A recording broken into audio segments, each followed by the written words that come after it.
Баршаңызға сәлем. Бүгін біз сіздермен дәл осындай асқабақтан крем сорпа әзірлейтін боламыз. Видеоны соңына дейін көріңіздер. Құрамына керек заттар әрине асқабақ, сәбіз, картоп және сарымсақ қажет болады. Ал енді іске кірісейік. Ең алдымен сәбізімізді алып, дәл осылай дөңгелекше етіп жұқа бөліктерге бөліп шығамыз. Яғни бізде асқабағымыз тез пісіп қалатындықтан сәбізімізді осылай жұқа бөліктерге бөлген дұрыс, сонда барлығы біркелкі пісуі үшін. Және қалауларыңызша осылай сарымсақты қоссаңыздар болады, егер сіздерге оның дәмі ұнайтын болса әрине. Одан соң картоп қажет болады. Картопымызды дәл осылай жұқалау етіп, оны да бөліктерге бөліп, орналастырып шығамыз. Егер сіздерге асқабақтың дәмі өте қатты көбірек ұнайтын болса, әрине сәбіз бен картопты аздап қосуға болады. Себебі білесіздер, асқабақтың дәмі өте тәтті, сондықтан неғұрлым көбірек қоссаңыздар, соғұрлым біздің тағамыз да өте дәмдірек болады.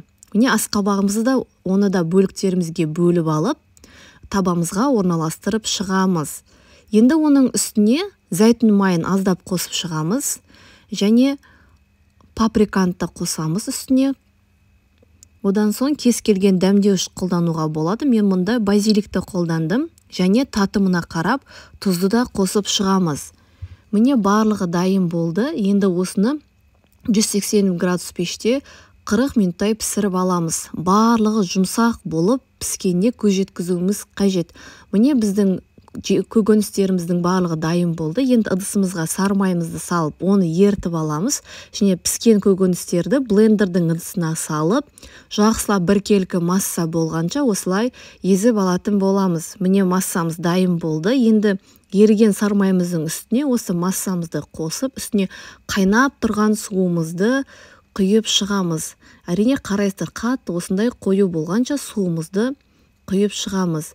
Және оны отқа бір қойып алып, 5 минуттай тағы бір қайнатып алғаннан соң, үстіне айран, немесе кез келген сливкиді, немесе қаймақ қосып, ұсына берсеңіздер болады. Нағыз күз мезгілінде ішетін сезондық тамақ деп те білуге болады. Балаларға, кішкентай балаларға да 8-9 айынан бастап та бере берсеңіздер болады. Нағыз витаминге бай, күздік тағам ретінде ұсынсаңыздар болады. Және кешкі асқа, өте ас қорытуға жеңіл астардың бірі ретінде пайдалануға болады. Міне қараңыздар, өте дәмді болып шықты. Және оның үстіне әрине қалауларыңызша осылай асқабақтың дәнін де қосуға болады.